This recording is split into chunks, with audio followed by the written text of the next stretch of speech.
Hello and welcome to some more fanfiction readings. So, this time, like last time, we have a story that I haven't read yet. So it'll be the first reading, which, if you, okay, well you probably don't know, but my list of stories that I haven't read yet in here has gotten significantly shorter, especially. Or it doesn't really change size that much, but it has gotten just, relatively shorter over the time, over the years, I guess. I don't know what I'm saying. But, whatever.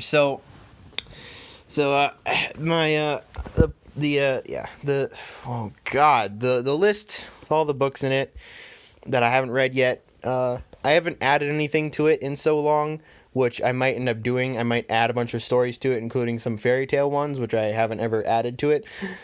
But we'll see. We'll see what happens. So we're here for A Stray Bunny by Odominico. Yep.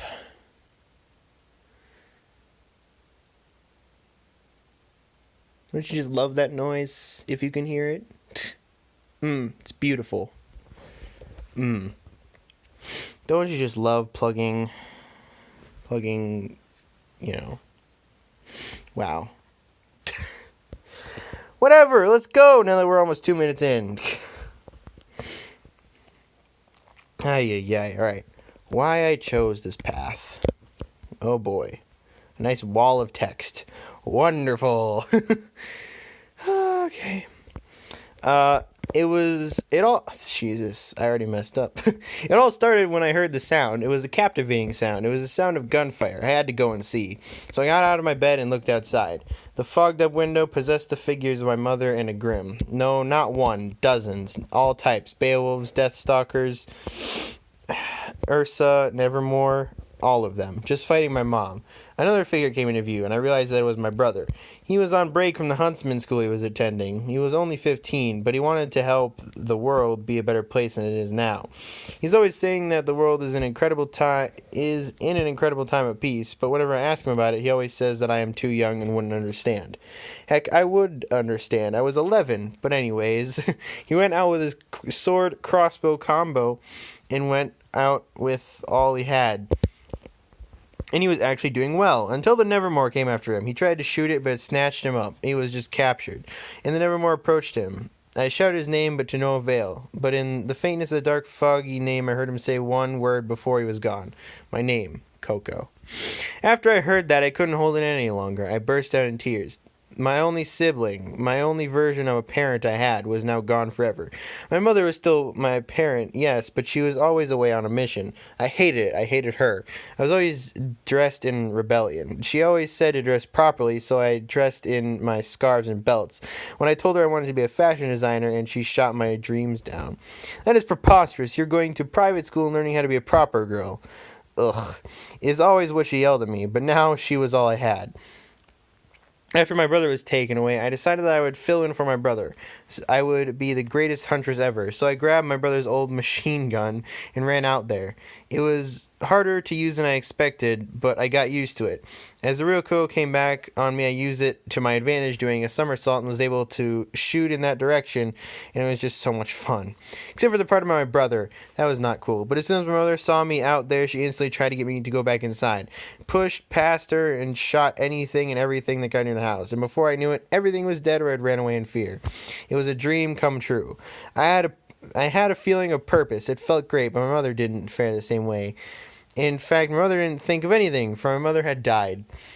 Oh, fuck. Jeez. My world shattered. Nothing mattered anymore. Not my feeling of importance, not anything. It was like if I were to, really? Is that how you want to start your story? With the story of how you got your passion of being a huntress? Well, yeah, it's a good story. Yeah, no one cares. Hey, well, it's true. Here, why don't we start a brand new chapter and just start the story where we met, okay? Fine, Velvet. Okay, so obviously, it's the the the description spells it out and says, how I met, or how, what did it say? No, how I met my team, or yet how I met Velvet, which is basically which is them. Well, it doesn't spell it out, but it's them retelling the story. Obviously, I have never read this before, so yeah, but I understand what they're doing here. I just couldn't tell who was talking.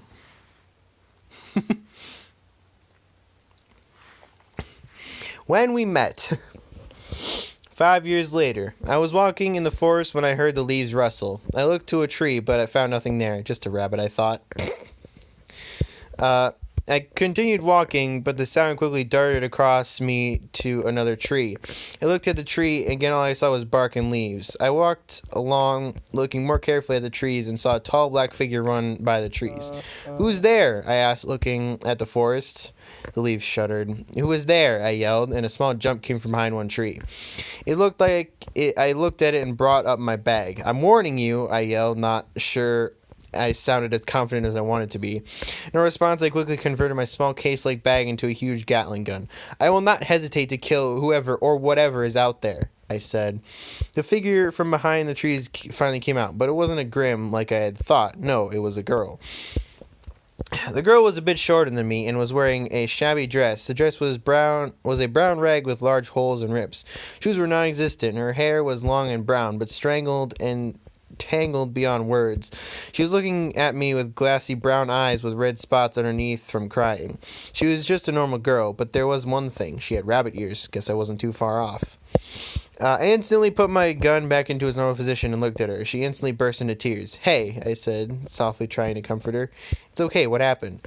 My camp," she started sobbing out in a beautiful Australian accent.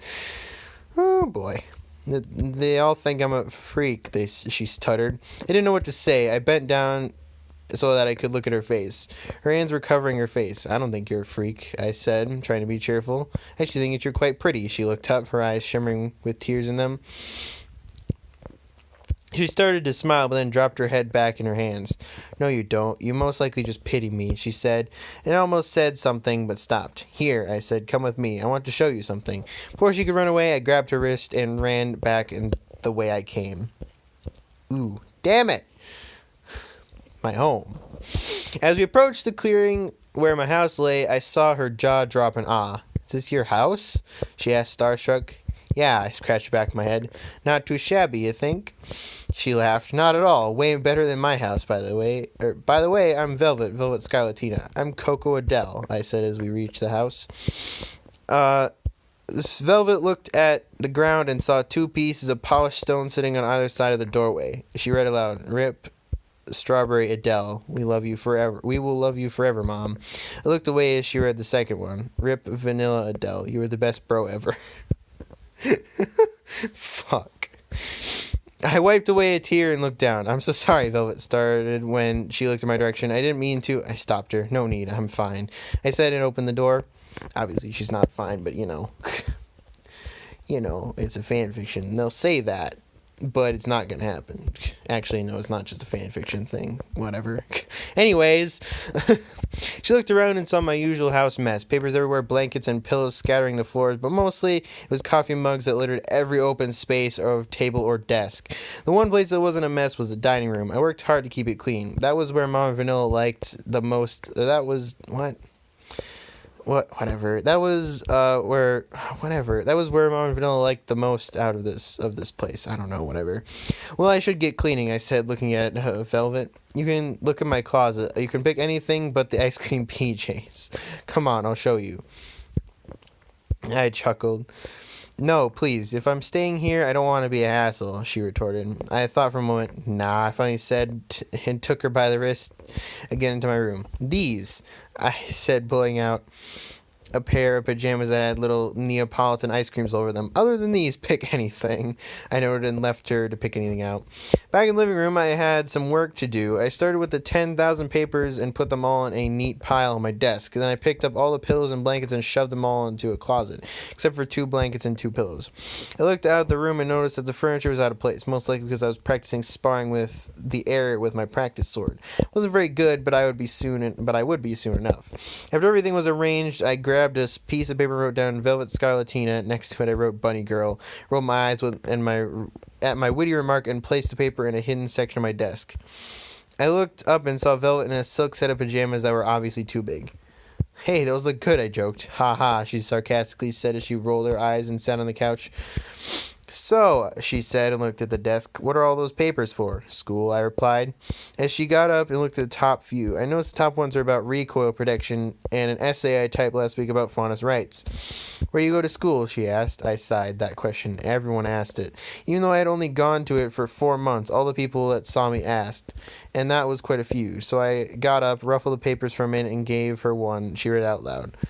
What school do I go to? Beacon Academy. What is it for? For becoming a huntress. It is hard, sorta. What does sorta mean? Not all the time. Do dolphins sleep? What?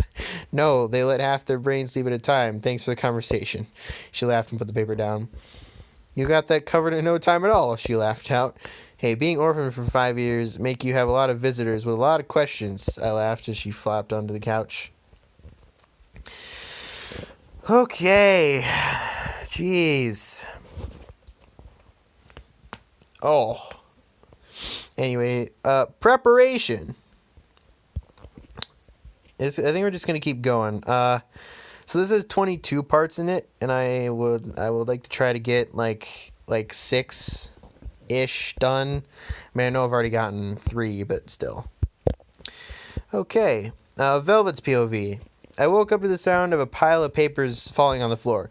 They tumbled down and made a huge mess. I guess this is why the room was covered in papers when we first got here. I thought not moving so that I wouldn't make her suspect that I was watching her. I was still on the couch from last night, and I had a great way to see her without having my eyes blurred up with tears. She was a bit taller than me, and she was in a pair of pajamas. She was in the pair of pajamas that she had told me not to wear. Her hair was short, but had one longer strand in the front. It had an ombre from the brown hair to luscious red. Her eyes were chocolate brown or bloodshot and had bags underneath them. But even though it looked as though she hadn't slept at all last night, she didn't slouch at all. She stood tall and ready. I guess I should have slept a little last night, she mumbled, rubbing her eyes. She looked at me as I closed my eyes, making it look as though I was sleeping. When I heard footsteps, I opened one eye. "Eh," she said, walking over to the kitchen. I could only see the first counter, so I didn't know what she was doing. Heard a few blooping noises and an opening and closing sound of a cabinet. I heard the sound of something made of glass or porcelain hit the countertop. She opened the fridge and threw something on the counter to where a coffee cup was. I didn't see it happen, but I'm assuming that it hit the mug by what happened next. There was a loud crash and the sound of glass shattering. "Shit!"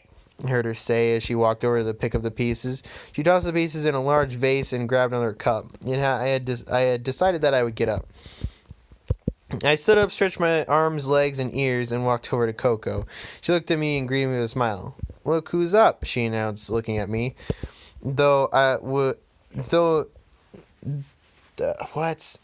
Though you would wake up with all the noise I was making, she grinned.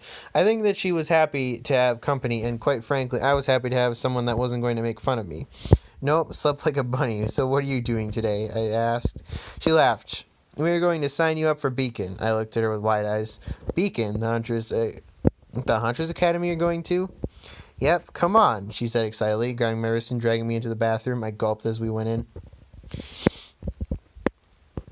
"What are you going to do to me?" I asked, looking at her, wide eyes.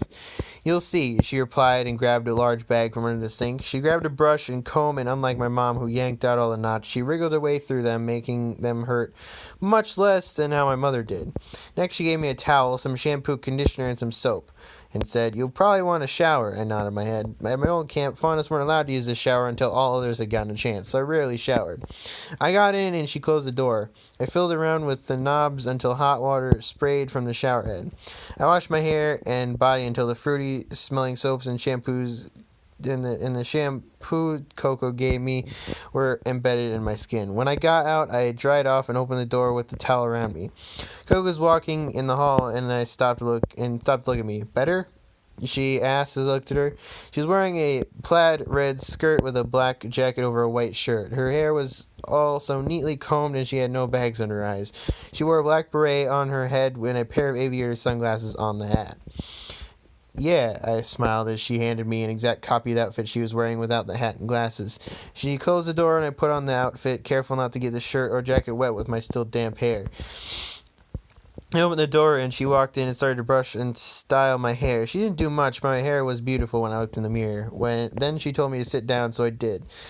Then she said she was putting makeup on me next, but it took an approximate 2 seconds of light patting and some eyeliner and she was done.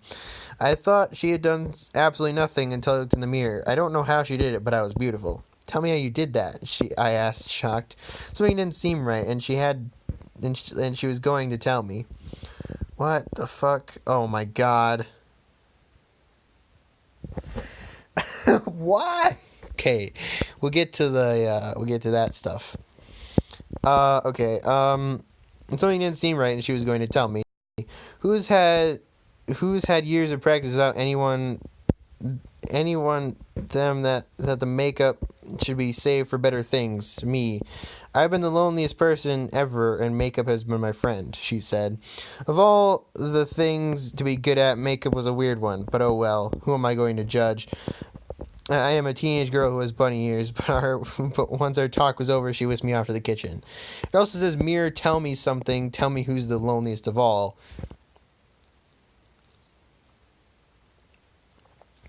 Which, I mean, is essentially some of the lines from Mirror Mirror or Weiss's song, but that I don't really see why this is in this, because that has nothing to do with it.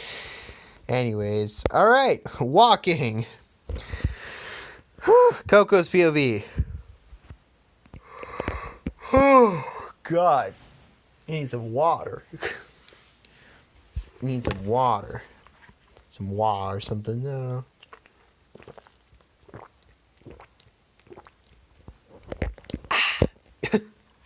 Anyways, walking, as I said before. Coco's POV. Wow, we have returned. After a quick breakfast of carrots and coffee, that's amazing. We headed off to Beacon, or really we headed off to the airship that had come to a stop at the far end of the forest to get us. It was going to be a long day. How long will this take? Velvet asked as I started gathering things to take with us. I have no clue, but we have to get there by at latest 3 p.m. I moaned, looking at the clock that read 10 a.m. I handed Velvet a bag, or whatever, and we headed out. I was wearing the required uniform, but I was also wearing a belt of bullets around my waist with my Gatling gun in hand. I didn't know what or who we would face, but I wanted to keep Velvet safe. I looked back at the house as we walked away. I'll make you proud, Mom, I mouthed. Oh, we've been walking for years, Velvet complained. I knew that we had only been walking for 2 hours, but if she wanted to make it to Beacon, she would have to try a lot harder than this. There's the stop, she yelled as she started sprinting ahead to the stop. I joined her, and we both looked up into the sky at the huge airship that was going to take us to Beacon. There it is. I marveled. I had never seen it up close, or in person, or at all, really. I was just hoping it could be a bunch of kidnapping murderers, for all I knew. But as it landed next to the stop, an abundance of people that I didn't see were here walked onto the ship whispering about things. Lila jumped up and down as if she was a bunny. Oh, wait! God damn it. We made it, she yelled as we boarded the ship. God, she's very eccentric. Like, a little bit out of character. Which kind of sucks, but whatever. I'm sure I won't be reading this story for much longer. No, I'm just kidding. I have no idea. Airship. We walked around on the ship and saw a lot of other people on the ship that were wearing the uniform as well. There were a few older men that I presumed were teachers of some sort. Velvet decided that looking out the window for most of the ride was the best option, while I looked around and introduced myself to as many people as I could, acting casual but interesting. Greetings, you fine young lady, an old man that had furry eyebrows, gray hair, and a thick mustache said to me. My name is Professor Port. Hey, it's your boy. All right. The way he said it kind of made him seem a bit creepy. That's also true. So I said hello and walked over to a student. She was a small girl, and she wore a jacket that only reached the end of her rib cage. She had jean shorts and a cyan shirt under her open dark blue-green jacket. Her eyes were bright yellow and had a large amount of curiosity in them. "Hello," I said, looking at her. She jumped a bit and looked at me. "Hi, meow," she whispered back, just loud enough to be audible. "My name's Coco, and that's Velvet," I pointed at Velvet. "What's your name?" I asked. "Cassie," meow. She said a bit louder, revealing she had quite a high-pitched voice. It was kind of childish. "Cassie!" a person screamed. Everyone looked at the girl who had yelled her name. It was a girl with long black hair held up into two ponytails. The ends of her hair were and bangs were maroon. She wore a shirt that was tight-fitting at the bottom and was kind of piratey. Her skirt was two pieces of fabric that were sharpened and rounded at the same time. She had two curved swords on her back. Her eyes were angry and pink. "Sorry, meow," Cassie said. "Not sorry at all. Sorry I can't make friends, meow," she stated in the same tone of voice. She walked about 1 foot before noticing everyone was looking at her. She froze and pulled long strands of her pink hair out of her hood and covered her face. The girl that called her walked over and grabbed her wrist. "Continue." She looked at me and walked over. I was expecting her to come over and apologize for being so mean to Cassie, but instead she just exhaled Mirage in my ear. I was guessing that was her name. Once the ship landed, I walked over to Velvet, where she was sadly trying to look past the hologram out the window. "You should listen," I insisted. She groaned and looked at the hologram. "I'm Glinda Goodwitch. You are among the privileged few that have been chosen to go to this prestigious academy. We are in an incredible time of peace, and as huntsmen and huntresses, it is our job to keep it this way. When the airship lands, you will all head to the auditorium, which the teachers on board will guide you to. You will stay here tonight, and we will do all the testing and such in the morning. Thank you, and enjoy the rest of the ride." The hologram dispersed into the walls of the ship, and tons of people were left looking outside at the great view. I was one of the first to run up and look back outside, but many others followed. I looked around and instantly saw Cassie talking with Mirage. I looked over and introduced myself to Mirage. "Ah, yes, her name is Mirage." "Why did you call Cassie over?" I asked. "Because I knew she would either freeze up and make a fool out of herself, or she would get super hyped and maybe reveal herself too far," Mirage answered. Cassie blushed. "You don't have to call me Cassie, you know, meow. You can call me Cass, meow. My full name is Cassie Rosalind, meow. This is Mirage C, meow. Fuck's sake." Cass said, though it was hard to understand with all the meows. "She meows when she's talking. It's just her. She hisses when she's mad. She's kind of catty," Mirage said, almost reading my thoughts. We all heard a loud thud and people started to fly back. "Oh no, meow," Cass yelled as she snapped and turned into a small domestic cat. Oh shit. She ran past people screaming into a small cabinet. Most other people just ran the opposite direction of the thud and the wind pulling them in. The wind stopped, but everyone was still in a panic. I saw the person who had opened the door on the airship. He hadn't seen me. I ducked and looked around. No teachers, and no other students other than me, Mirage, or Cass as a cat. Looked behind me. The door was shut, most likely locked.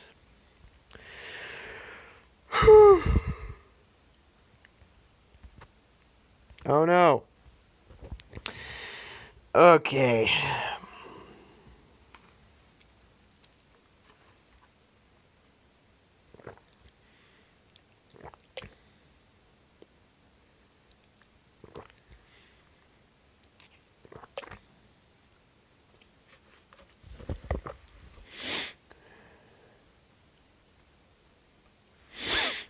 Okay. So I think we're gonna end it off for today. Yeah, because we've done 6 parts, which I think is good enough at least. So yeah, and it's already been like 20 minutes, so I need a slight break from this.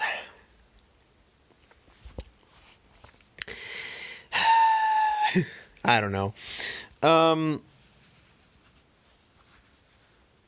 Yeah, I don't even know. Let's just kind of.